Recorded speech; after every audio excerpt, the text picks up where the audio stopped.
So who was the lost prince? Well, in 1610, when this portrait was made, he was known simply as Henry, the Prince of Wales, the 16-year-old son of King James I of England and VI of Scotland.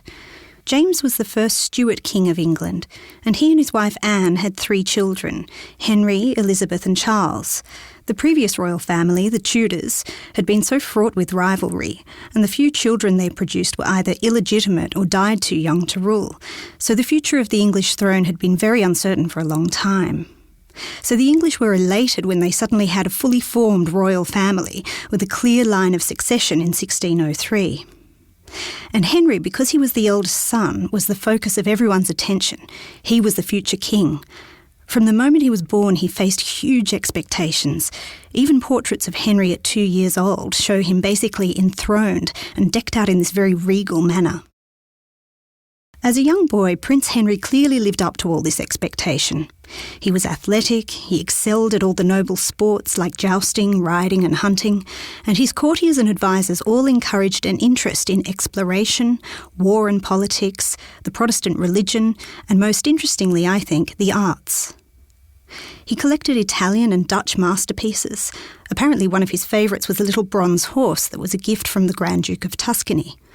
But where he really made a difference was in English art. He employed a native painter, Robert Peake, as his principal portraitist.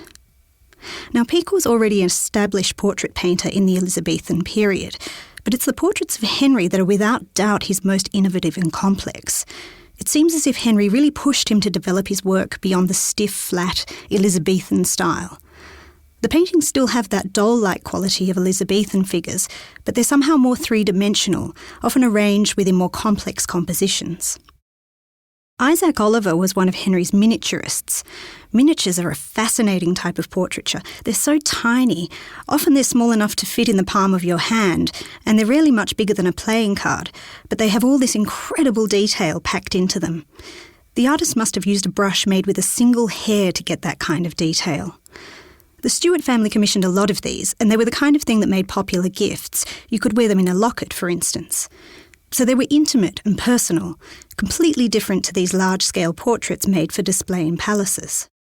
Henry also commissioned several court masks. These were spectacular theatrical productions that involved dance, music, poetry, and special stage effects. But the most surprising thing is that the royal family participated in them themselves.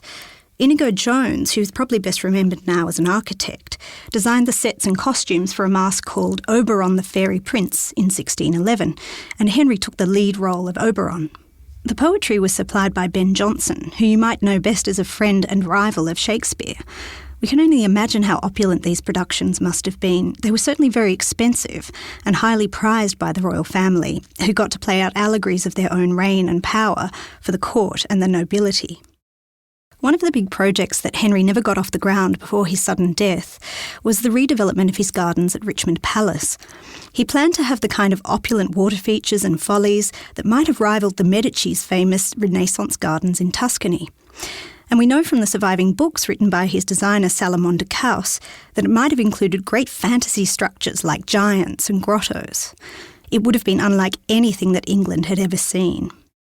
So it's also sad, really, that none of this was to be. Henry died only 2 years after this portrait was painted in 1612 from a fever that killed him within only weeks. The family was devastated. His sister Elizabeth went without food for days, and his father would break down in the middle of meetings, even months later, crying, "Henry is dead! Henry is dead!" His funeral was immense. There were thousands of mourners lining the streets of London as his hearse went past in the procession.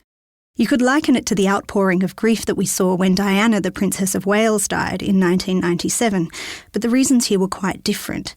This was the future king. He was handsome, bright and energetic and promising. There was a sense that he might lead England into a great future. In the end, it was his younger brother Charles who took the throne, and it was a turbulent reign to say the least.